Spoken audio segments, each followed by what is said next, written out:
Welcome to the 9th annual Pray for Gray event. To date, Pray for Gray is the only 501c3 charity in North Dakota raising money for financial support for brain tumor families and research dollars for better treatments and ultimately a hope for a cure. Pray for Gray is a not-for-profit independent organization, not affiliated with any one institution. Pray for Gray serves individuals locally and awards funds to researchers throughout the United States. One of Pray for Gray's missions is to raise awareness and funds that will significantly and positively impact both the potential outcome and quality of life for brain tumor patients. Over 190,000 people in the United States are diagnosed each year with brain tumors. The cause of brain tumors are difficult to diagnose because their symptoms often mimic other diseases, often causing delay in diagnosis or misdiagnosis altogether. Brain tumors do not discriminate, strike anyone at any age, gender, or ethnicity.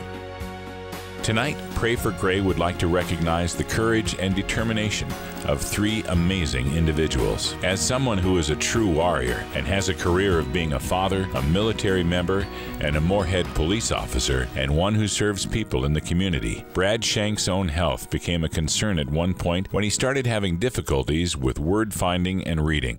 I was in here reading to my kids one night, and Sarah, I told her, I'm having problems reading. And she's like, wow, I knew you said you were having problems reading, but I didn't think it was like that. And Colby says, maybe I should take over reading, Dad. Then I finally went to the Fargo VA, and I told them what my symptoms were, which was mainly just the vision of reading. I didn't have much other problems than that. Then he said, well, let's do a scan. So I went down and did an MRI, and came back upstairs. They walked me back up to the doctor's office, and he said, Brad, I need you to have a seat. He was accurately diagnosed with a large brain tumor and was rushed by ambulance to the University of Minnesota Medical Center in Minneapolis, where he underwent brain surgery. So I came home and packed for, I don't even know, I just grabbed a bunch of clothes, and when I got back up to the VA, then they had said that I can ride with him. Like I said, I was still in that shock factor that it was like, it wasn't a big deal, and sometimes I feel like I'm still in it. There's times that I do cry, but it's over of a love and support, not necessarily, there's been times that it's like I'm scared for the kids, or how strong he's been, or how well it went, or on our way there, it was constant text messages and phone calls, and I just remember Brad was, he just kept saying, that movie, it's a cop and big guy, and he couldn't figure it out, and all of a sudden he goes, it's not Tatuma. And so me and the paramedic, we laughed pretty good, and Brad was doing some selfies and in the ambulance, and the paramedic just kept saying, you guys are being pretty brave about this, and it was like, and that's just, he's been more so than me, very brave and very strong, and kept a very positive attitude. And if I've tried to not have a positive attitude, he's changed that. While we were at the hospital, I called a buddy of mine that I work with, and I said, we're not going to be able to make it back for Colby's very first baseball game. So he said, don't worry about that, we'll take care of it for you. And come to find out, they had everyone from the police department, sheriff's department, from the fire department, law enforcement from Clay County, Cass County. There was military members there. It was amazing. Everybody came, and it was very comforting and nice to have them step forward and help us out with that when we weren't able to be there for his first game. For this surgery, I had to be awake for. Prior to they had a baseline testing that I was doing, and so when I went in for surgery, they put me to sleep, and they woke me up after they were able to open up my skull. Once they did that, they started having me read off from these different charts of photos. Like I would have to say, this is a dog, this is a fork. And at some point, as the doctors are probing and testing my brain, They found some areas that I couldn't speak at that point, or I was mumbling. So then the doctor would say he can't get this, and then they would mark that part of the brain. Once they had all that information figured out, what they could remove and what they couldn't touch, then they put me back to sleep and continued with the resection of the tumor. But before I went in for surgery, I was able to have a couple of minutes with Sarah and some of my other family, and they came into the room with us. And but I told Sarah, you know, that everything was going to be fine. I just felt that it was going to be a-okay. Everything was gonna work. The surgeon knew what he was doing, and I was gonna survive from this disease. I walked in and into the ICU, and he could tell that I was upset, and he goes, "It's cancerous, right?" And I said, "Yeah." He goes, "That's okay. I'll fight it. You know, it's okay." The doctors were able to remove approximately 80% of the tumor. Following surgery, Brad did 6 weeks of radiation treatments and 6 months of chemo treatments. He continues to report for routine MRI scans. They said, you know, he could come out not being able to talk again, or not being able to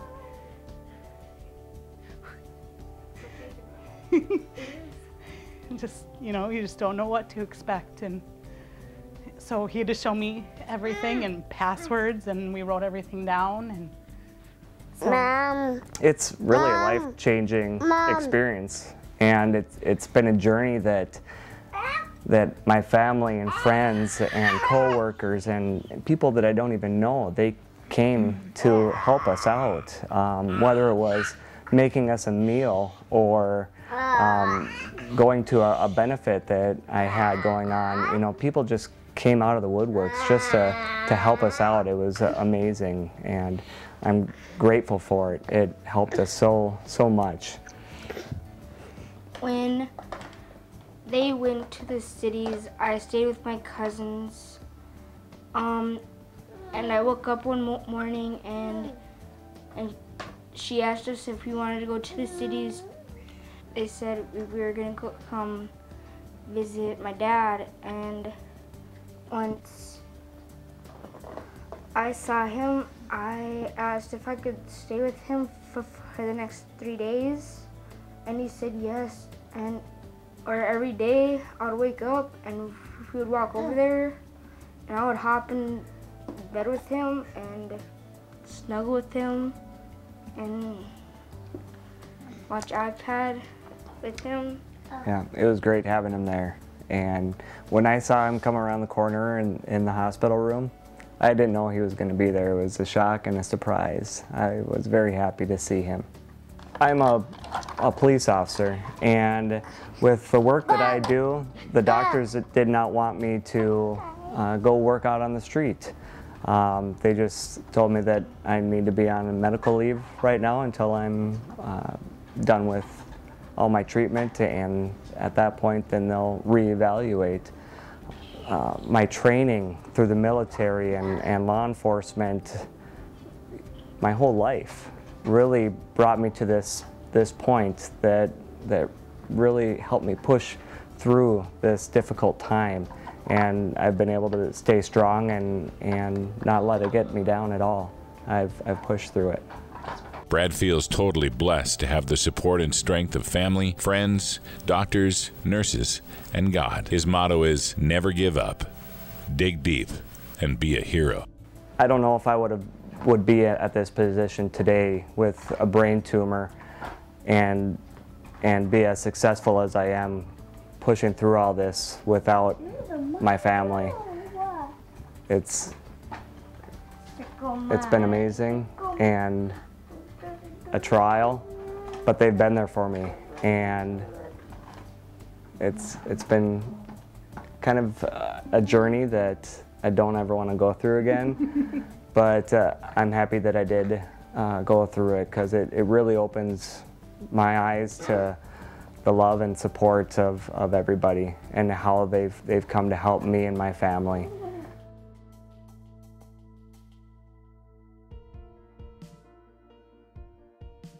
Travis was starting his day out like any other by jogging on the treadmill. He remembers feeling rather weak, and it was then that his feet gave out from under him, causing him to fall and hit his head on the treadmill. Unbeknownst to him at the time, he had just had his first seizure. I remember seeing 30 minutes on the treadmill, and when I crawled back over the treadmill and shut it off, it was at 60 minutes. 2 days later, he went into a small community local hospital for tests. Everything came back normal, so just to be certain, the doctor ordered an MRI. My wife was the MRI tech, so she found the tumor at that time. The doctor who he was seeing had ordered the MRI scan, and I said, sure, I'll go ahead and just do it this afternoon. And as soon as that first image came up, I knew that there was something.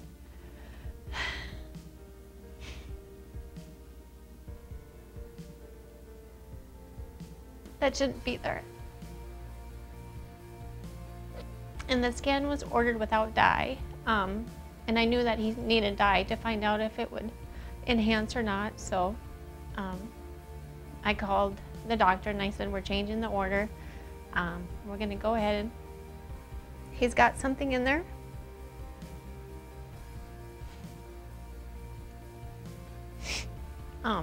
And then I had somebody else go in and inject him, and that's when he knew. Travis knew something wasn't right when the doctor ordered dye for the MRI, and his wife, who's an MRI tech there, and one who routinely injects the dye for the MRIs, was not the person preparing him for the dye injection. Yeah, that's when I knew something wasn't right, because she was doing the scan and she wasn't coming in. There was 2 other ladies. So he came out of the scanner and I said, you have something in there, and we need to go down and see the doctor because it's not good. The family decided to go to the Mayo Clinic, where they were given the option to wait and watch or have surgery. And you're sitting in the doctor's office just like, clenching, waiting for the footsteps to come into the door. They chose surgery, which was done on April 12th, with a complete resection of the tumor. They got it all out, and I was out. I went in for surgery on a Tuesday, and I walked out Thursday. And I really didn't know a lot about tumors. I mean, I just figured, go in, get it out, be done, go home. But that wasn't the case. After they got all done and we went back and seen LaChance, the doctor there, he upgraded it to a AA3/4 because there was characteristics of a GBM starting to form in the tumor.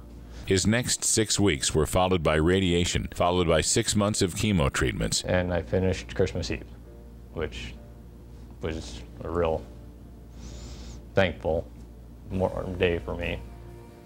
I was told by Dr. LaChance that it's not if it comes back, it's when it comes back. So, I mean, it's, day to day, month to month, year to year. It's constantly on constant. your mind. In January of 2017, 17-year-old Ethan Duper suffered a severe concussion. For months following, he suffered from headaches that the family attributed to that of the concussion diagnosis. It was when Ethan started having double vision in his left eye that his mother thought it would be best to have an MRI ordered. I didn't want to have him scanned in the hometown again because I would have been the one to have done it, and I wasn't going to do that again. So we actually went to a town about 3 hours away. We were already going to be there for another event, so I had an appointment made for him to have an MRI.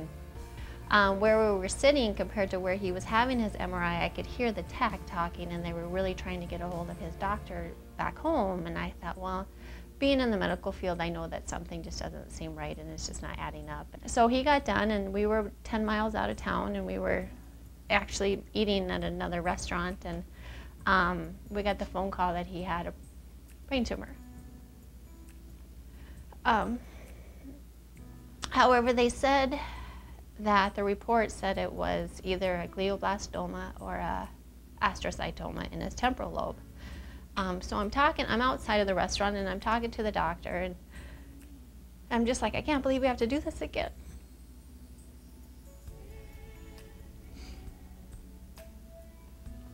for the Duper family. Not only was it just plain old unfortunate bad luck, but also incredibly rare to not only have one family member diagnosed with a primary brain tumor, but to have two individuals diagnosed. The father and son duo of Travis and Ethan were diagnosed in back-to-back years of 2016 and 2017. She was gone for quite a long time outside the restaurant, and I come walking out and seen her in tears. And that's when I knew. And we didn't know whether we should tell him or not, but we figured he needs to know. So I went back in and got him, and we come out and told him. When they first diagnosed him with astrocytoma grade 2, I was so worried that it was my fault. I mean, I was going nuts, basically, thinking I did this. I figured it started with me. Yeah, so that's the first thing that we asked. Like, we went, you know, when we found out that Ethan had a tumor and we thought it was a glioblastoma, I said, you know, we need to get into Travis's team, like, now. And we found out on a Thursday when we were at Mayo on Monday, and we saw Travis's neuro-oncologist, and that's the first thing we asked is this genetic? And he said, no. Like, the two types of tumors that they have are nothing related whatsoever, because we were concerned about, you know, Alex, and, you know, we needed to get him an MRI too. We're pretty much one of the most unluckiest families, so I feel like we need to just cover our bases. And really, he had his probably way before I had mine. Yeah. I mean, so, and yeah, that's actually... And I think that's even what you said several times. Yeah. I'm like, I'll do it all over again. And I would have. I mean, it was hard enough, you know, having Travis be just healthy 1 minute and a health nut 1 minute, and to, you know, going through a big cancer fight to thinking that Ethan is going to have to do that all over again.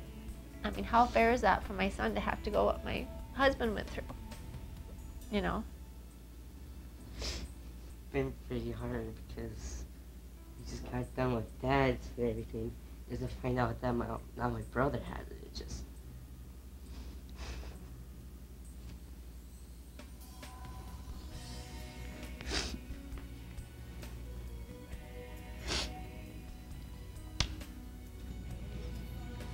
So we went back to Mayo and found out that it wasn't either of them, No. but it was actually in his ventricle.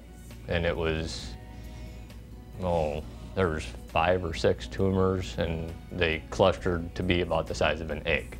So they figured he's had it since 8, 9, 10, and it just didn't cause any problems until now.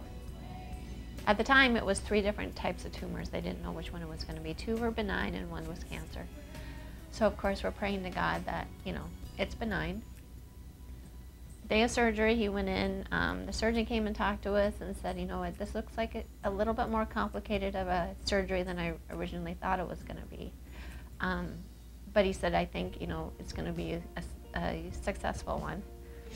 So when he got done, the surgeon came and talked to us, and it was all deja vu because we had just done this a year ago, you know? And he did say that he didn't get all of the tumors out, and there were 4, actually 4 big ones. And he had to leave a few crumbs left because they were just too entwined into veins and arteries for him to feel comfortable at trying to get to it. He did say that he wasn't able to move his right side and he wasn't able to talk, which we were prepared for because we knew that that was, you know, that could have been an option or a side effect from surgery. But he said it was definitely far more complex than he thought it was going to be, and it was one of the most difficult surgeries that he has done. And so we weren't very excited to hear that. But he did say that the tumor was not cancerous. So that's pretty much all that we wanted to hear, and that he was okay.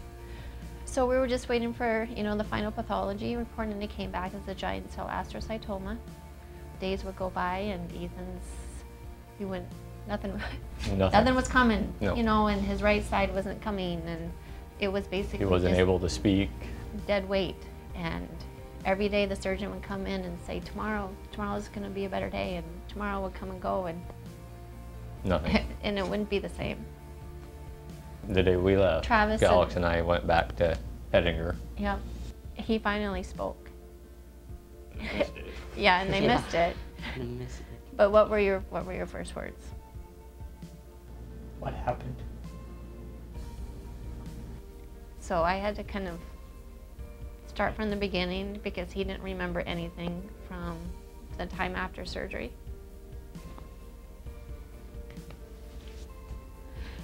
But I kind of knew that we were finally getting on the right track. Some of the physical therapists thought that he would walk out with a crutch. Some of the doctors thought a wheelchair. There was one doctor there said, I think that he's going to walk out on his own 2 feet. And he did. The surgeon said in a year's time he should be back to 100%. So that's what we're gearing for. But Yep.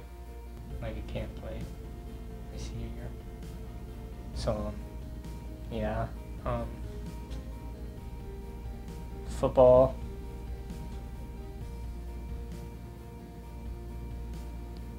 It's tough. you know, that's kind of the first question that Ethan had was, can I play? You know, and he said, well, I'm one of the most lenient surgeons. So he said, as long as, we'll see how your skull heals. And then, you know, we'll go from there. So there was a little linger of hope that he would, you know, still be able to play.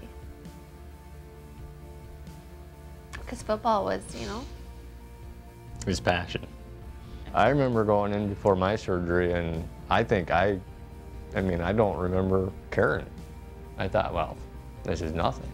And I think the rest of them were more worried than I was, and it was like, I got this. It's nothing.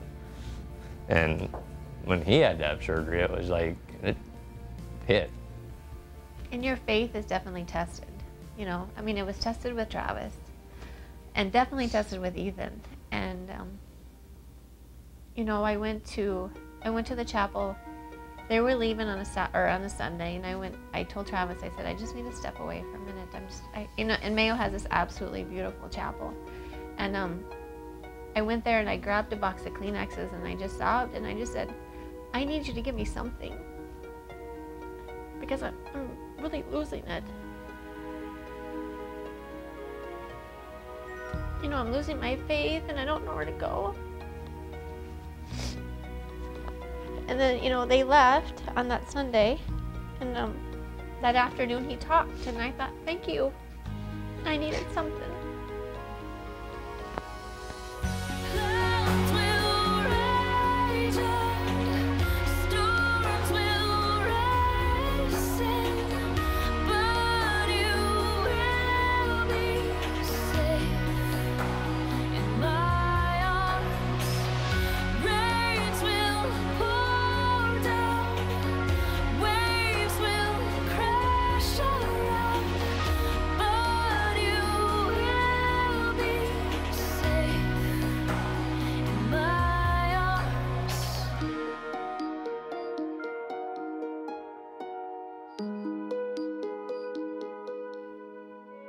Story